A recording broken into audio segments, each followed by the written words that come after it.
So I'm just parallel blogging around everything. I'm just before I start, let me start by saying that I would rather be procrastinating right now. You should probably do the same instead of paying attention to what I'm going to say here. And we also have lunch now, so if you want to sleep, that's fine. I wouldn't be offended at all. So the talk is all about procrastination. A few things about me. That's me.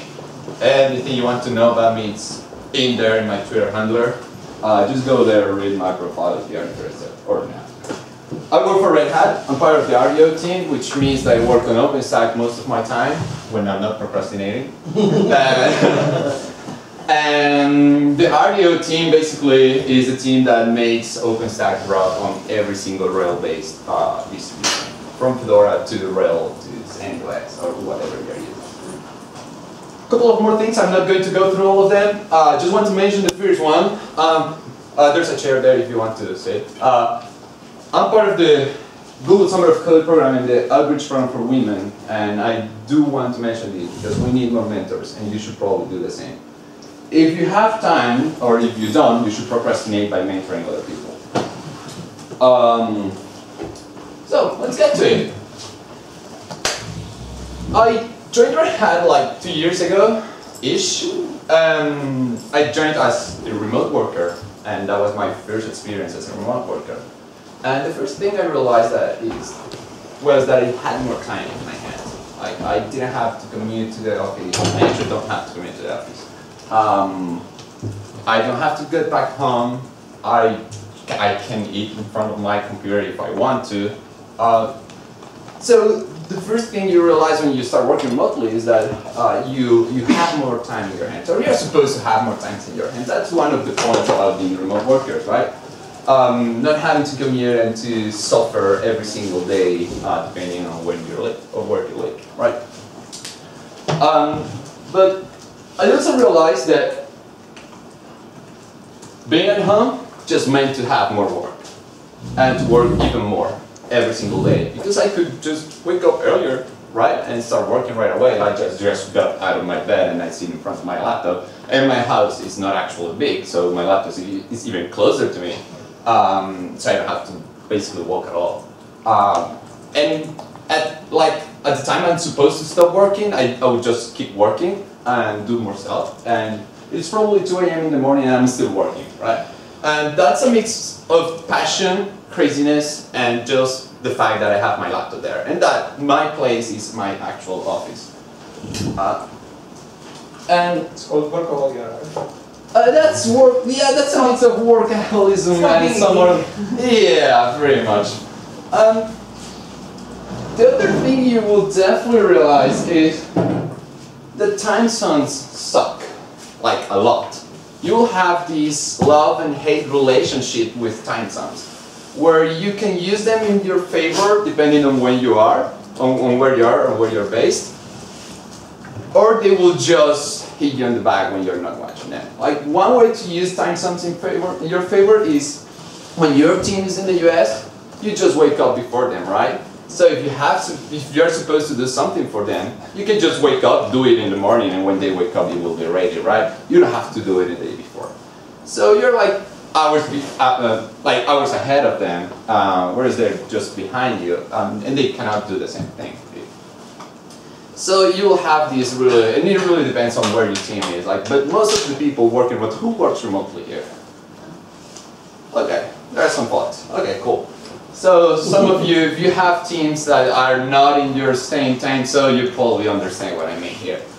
But to some extent, I think that everyone here works remotely somehow. Like, even if you go to the office, you are part of this Fedora community. And there's no Fedora office anywhere.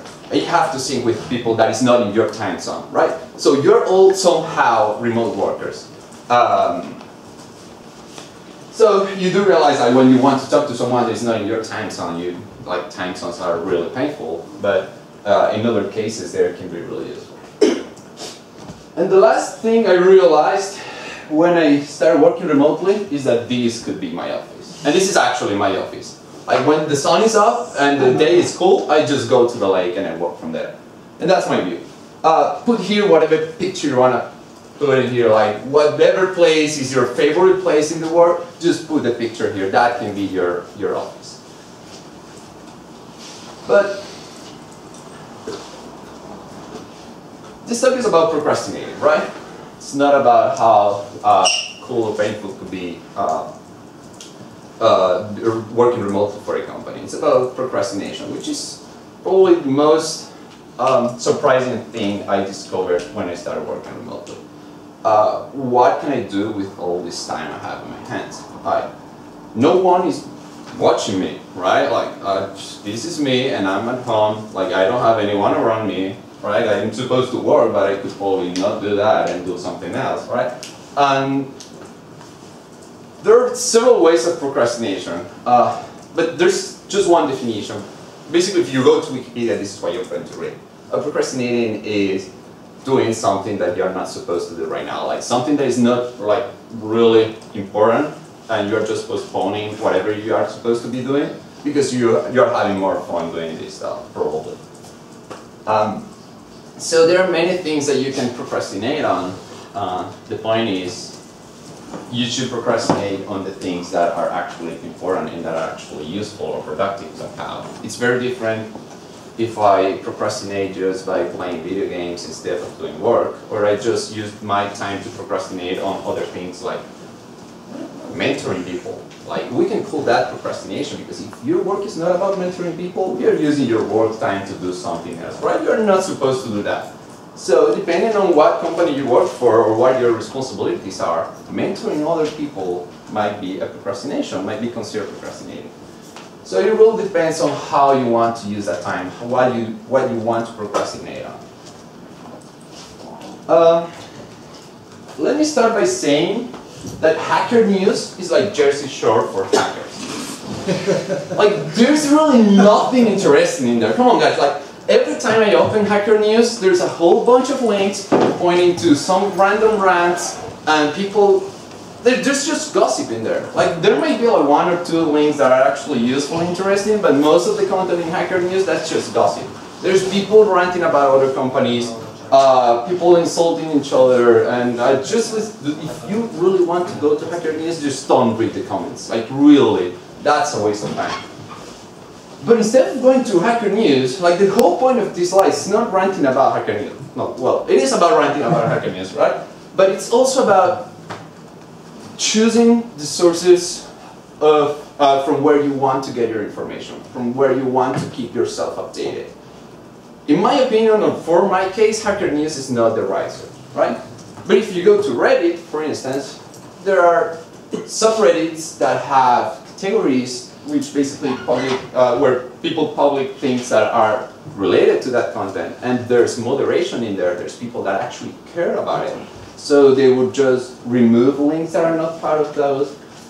They will prevent people to insult each other. They will prevent people to just start gossiping and adding comments that are not useful at all for the subreddit itself. So a good source of information could be Reddit. It could be your blog roll. It could be your RSS planet or feed or whatever you want to use. But make sure that when you start procrastinating by reading blogs and other information on the internet, choose your sources very carefully. Because the time you're spending there, you are getting information from there, you're keeping yourself updated, but you're not going to recover that time, right? And if you start reading one comment and in Hacker News and you keep reading the whole thread, you're going to waste a lot of time, and you probably will regret it at the very end of the comment threads.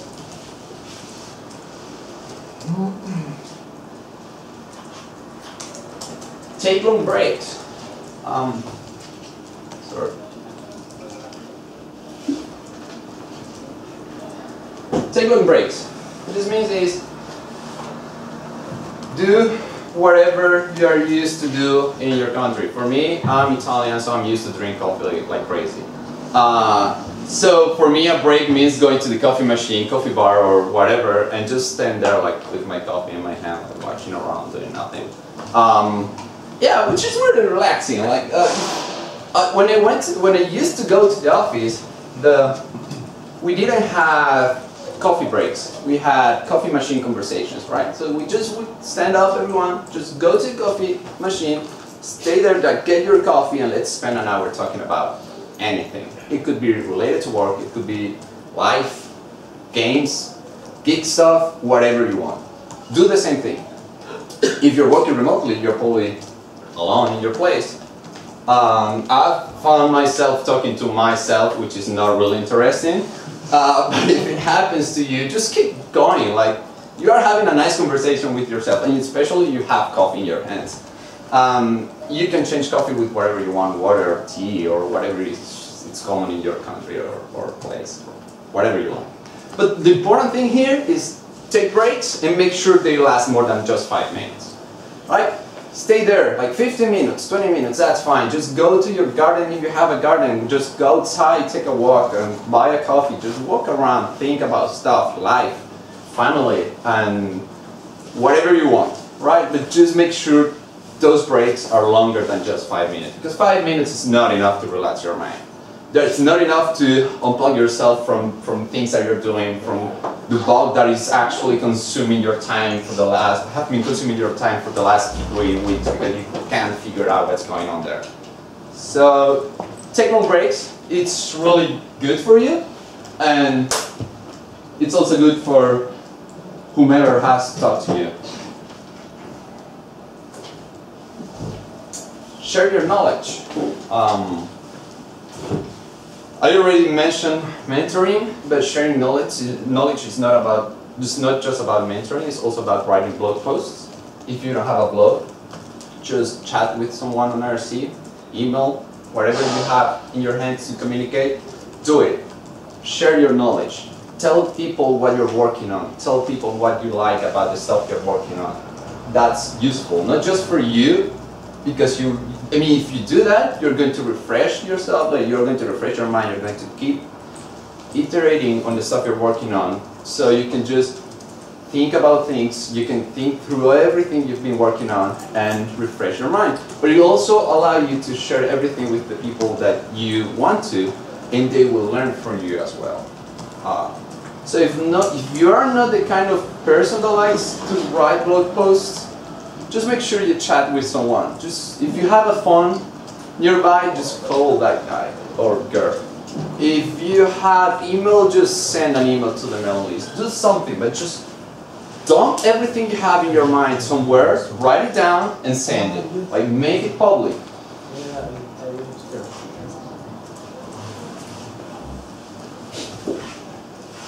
But you know, working, it's all about priorities. And this doesn't apply just to remote workers. This applies basically to everyone that has a job, real jobs. And it's all about priorities.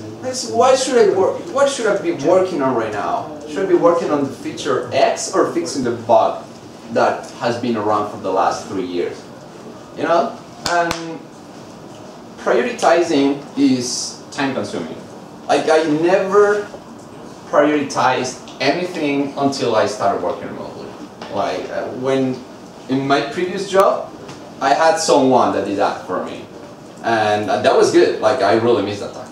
And there was this guy, he was like reading through bugs, features, clients' requests, crazy ideas, and he would just write it down somehow in some random order based on his interests or revenues or whatever, and you just follow it, like, okay, I should be working on this, that's cool, I'll just start working on that. But then I joined Red Hat, and I started working remotely, and all I got was a link, and the link is to Bugzilla, right? So this is where everything happens. You're supposed to work on OpenStack, do something, and then you find yourself looking at your screen and saying, like, okay, I have to do something. I really don't know what that is, so I better start thinking about it. And then you start trying to thinking how your manager would think about it. Like, what would my manager say? Like, would he want me to work on this or that? And then you start thinking about, if you're working on an open source project or, for example, OpenStack, you would start thinking about, what would an operator want me to do, right? What would my users want me to do? Would this feature be more useful for them? Or would fixing this bug be more useful for them? Turns out there's no good answer to that. You just have to figure it out in a case-by-case basis. So what I do right now is I just wake up in the morning, look at my Bugzilla, and look at the features I've been working on, the status of my patches in Gerrit, and I say, every day I figure out what I should be working on. Like, this is my long-term plan, this is my short-term plan, I'll prioritize on top of that. There's no really good answer to that, because priorities are not absolute, they're relative. They're relative to the person that is actually thinking about them. If you ask your company, the priorities will be very different from the priorities of the upstream project. If you ask operators, those priorities will be very different from your priorities or your manager's priorities. So there's no good answer and there's no way to make everyone happy, so start working on something, make sure you make at least someone happy. And if that's you, that's even better. Well, I have a priorities question. Huh? Could you finish the HTTP range supporting plans? Damn it. I'm working Just to help you make priorities. Thank you. All right. It's like looking, basically. Yeah. When you don't know something, you're definitely going to look online or somewhere how to do that. Not all guides are for you. And again, going back to priorities, if you start like, I had to do research, I didn't know how to prioritize stuff. So I just went online and started reading stuff like how, I don't know, 37 signals do priorities and GitHub do priorities and how people in Fedora prioritize stuff, you know. So you start reading stuff and you start figuring out that not all guides are for you. And you should probably not try everything you read online. But everything the internet says is true. Oh, it depends who reads it. Yeah, I used to think that. But like I said, like not all guides are meant for you, so make sure that you don't do everything you read on the internet. You can try, like there's nothing bad about it. Like I read many guides about prioritizing, so I started prioritizing based on what the operator wanted to do, based on what the community wanted to do, and so on. And then I figured that none of them were the right answer, so I just invented my own method. And that's it. My method is that I don't prioritize at all. I just wake up every day and do it.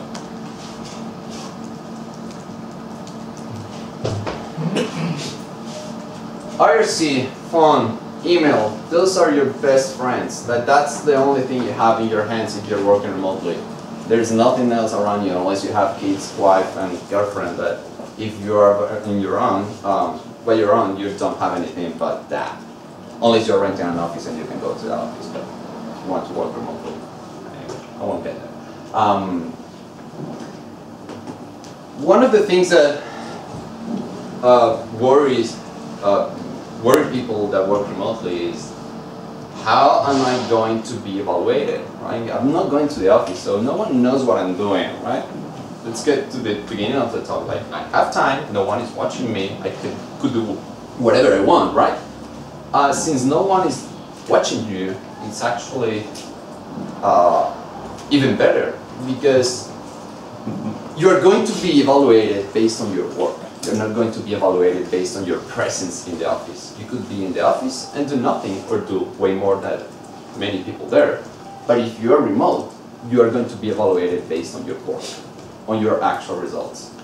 So, although procrastinating is really fun and amazing, you still have to get things done to be evaluated, right? So, one way to be evaluated and to make sure that people know you're there is by being there. Provide help, talk to people.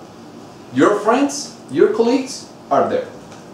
If it is not email, IRC, or phone that you're using, it will be something else. Twitter, Facebook, whatever you want. You will have to use some communication channel to get to your colleagues and clients or whomever you have to talk to.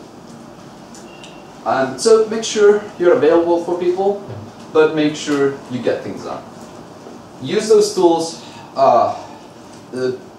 as you wish and the best way. So for example, I'm always on RC, but if I get more than 3 messages per second, I just call that guy, like, what do you want? It's impossible. When you start getting more than 4 messages per second, that there's no way you're going to calm him down or her down. So you just call and say, like, what do you want? Let's get over. But yeah, make sure you're using those tools. But make sure you're also disciplined.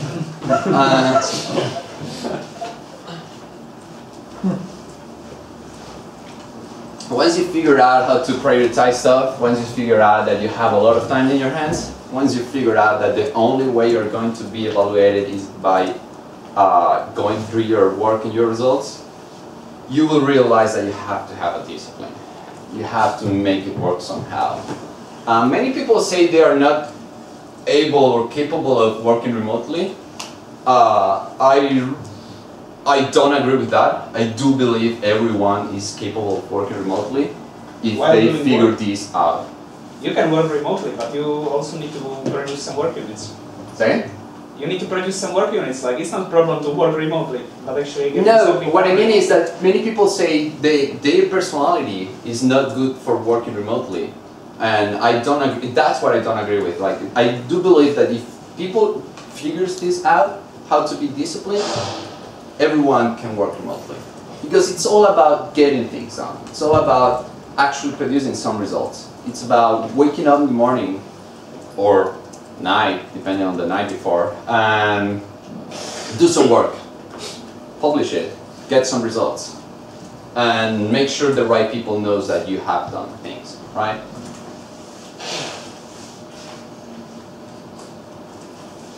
One way to be disciplined is don't just get low-hanging fruits. That's easy. That can be done by anyone.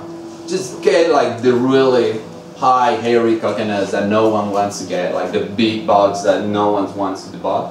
Just get some of those. Like fixing typos, that's easy.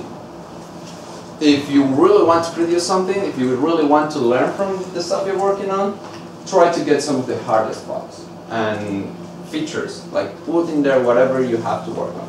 It could be features, bugs, or documentation, or things that people don't want to do, or that most of the people don't want to do. Just go there, take it yourself, do something, learn from it, and make sure you produce something that is useful for other people as well.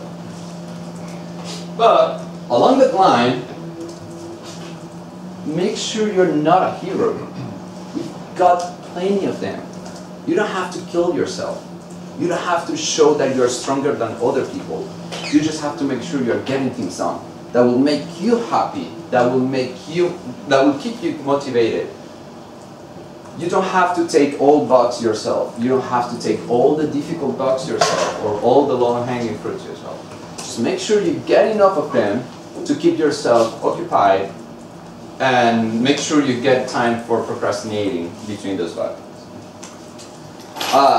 And again, I really want to stress this out. We don't need more heroes. That will kill you. That will make you sick. That will get you really tired and you won't be motivated. That you will wake up in the morning and you won't have enough energy to keep doing your job as you have been doing it for the last years or months or days.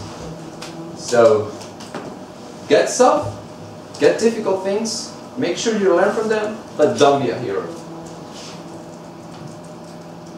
And one way to do that is by having big goals, but taking small steps. If you have a big goal, you say, I want to get this feature done. Make sure you have your big goal. That's your goal. But you have to take small steps to get there. If you just have a big goal, you're going to be demotivated, even before you complete it. If you just have small steps, you will feel you're not doing enough things for yourself or for the company you're working with. So, get difficult things. Have big goals, but take small steps toward that goal. Being motivated when you're working remotely is even more important than when you're in a company. And I know that what I just said is like very delicate, but I do believe that. When you're working remotely, you are, again, by yourself. You probably don't have colleagues nearby, right? So if you don't keep yourself motivated, probably no one will notice, unless you talk to your manager directly and you say, I'm demotivated, do something, help me. If you don't do that, no one will notice.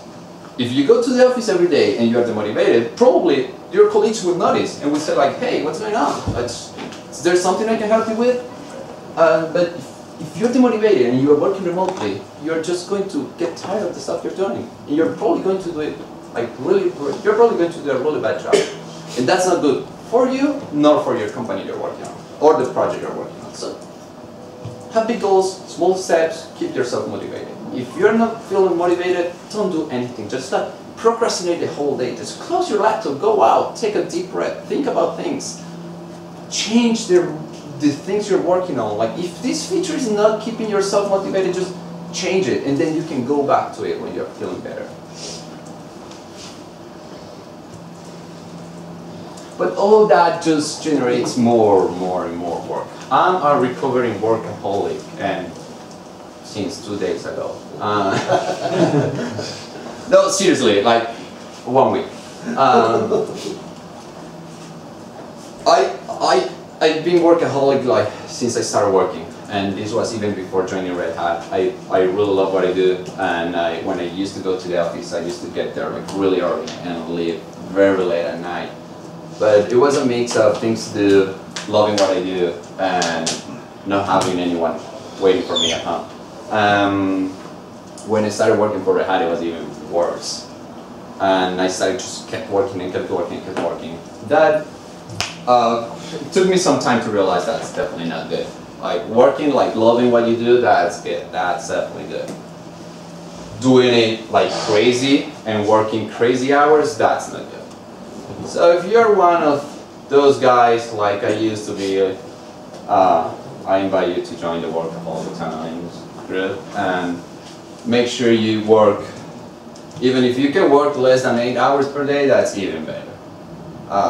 Just get up in the day, whatever time you want, do some work, go out, procrastinate a little bit, get back home, do some other work. If you want to take your laptop, you can sit in the lake and work from there.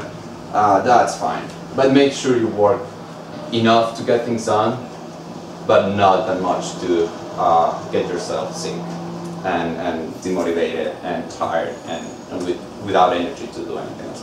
Like I realized that I was working a lot when I woke up the next day and I reread one of my comments in Bugzilla and I said like, oh, I did not just wrote that. Like I really shouldn't have written that. And that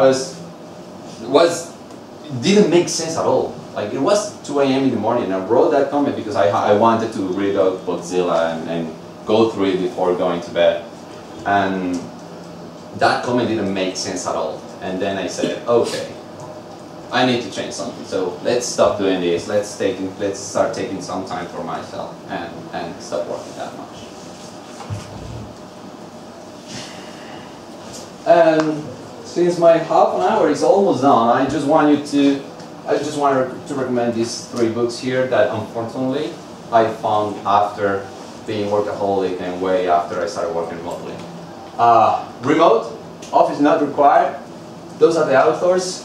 Rework is more about startups, but it also has really good content for not having offices and doing work that is actually worth it instead of just wasting your time.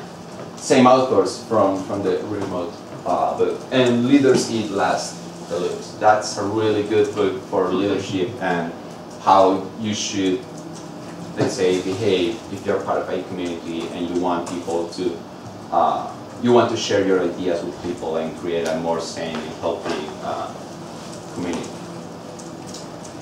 And with all that being said, I got to the end of my talk, so if you have questions, or if you want to procrastinate, that's fine. We still have like 2 minutes. No questions? I'll put in a plug for another book along those lines, which is called Getting Things Done. I don't know if you've heard of it by David Allen, another very popular. Yeah, it's worked really well for me when I remember to use it, but right now I'm procrastinating. So. I have a question. It's more curiosity. You said that before you joined Red Hat, you started working remotely. You had somebody to prioritize your tasks for you. But then you joined. You're not in your own team. You still have theoretically somewhere in the ether, a team leader, a manager, and people that do, that you do need to sort of be accountable for in terms of like, I don't know, weekly or monthly basis. This is Turn off the camera, extreme. Like I'm going to say something I don't want to get recorded. I'm just kidding. You bring this up, right? So Yeah. So fair enough. Yeah. So how to answer this? So I have a product manager, right? And so I have a manager who doesn't actually prioritize things for me. Right.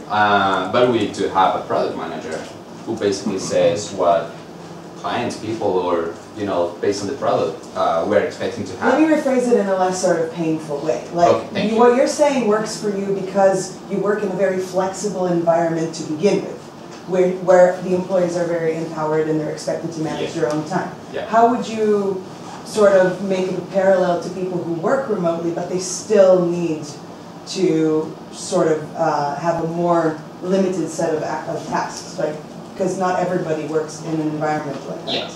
Yeah. So if you do. Is that better? Yeah. That's even better.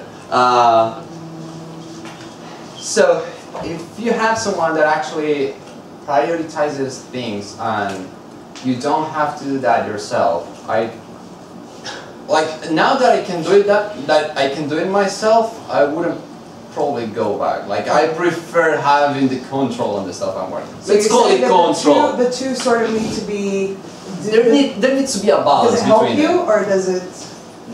So if someone tells you, these are the things I consider should get done very soon, and then gives you the flexibility to choose between them, that would be amazing. Because like they're the two sides, like the two sides of the whole thing. Like you have someone that tells you exactly what you have to do, and then you have no one that tells you what you have to do. If you get somewhere in the middle where you have a list of things that you're supposed to work on, and then you can choose between them, that's even better. That makes life The easier. thing is, a lot of people are deadline junkies, and if they have that deadline, they are working better. Right. Not healthier, but better. Right. Well, the deadlines would be more long term, right? Which is where the procrastination comes in. 'Cause as long as you get your stuff done by the deadline, then Exactly. The Like the day before the deadline, that's fine. The deadlines are long term, but it turned to become short term very quick. well, this is why you're That's saying. it. But this is why you're saying to break things down, right? So Yeah. if you have the major deadline, you break it down into In manageable small chunks. chunks. You need to get there somehow, but you need to keep yourself motivated. If you start like, you just released the latest version, then you get the next day and just say, oh, okay, now what am I going to work on? Like, we just released it. What's the next thing? And then you start talking to who never had to. Yeah, that's just procrastinate. Like, they will say, okay, the next release will be in 6 months. You say, oh, that's far away. Like, I've got plenty of time. Until you get the day before and you have a whole bunch of things to do, which is perfectly fine. I mean, if you don't miss the deadline, you are getting your work done, right? And so there has to be a balance between getting your things done because that's what you're going to be evaluated on, and procrastinating to keep yourself relaxed, motivated, and happy, which is most important about the whole thing. How long have you been working remotely, and how long did you work before you started working remotely? I've been working remotely for almost 2 years now, and I think like 8 to 10 years before I started working remotely.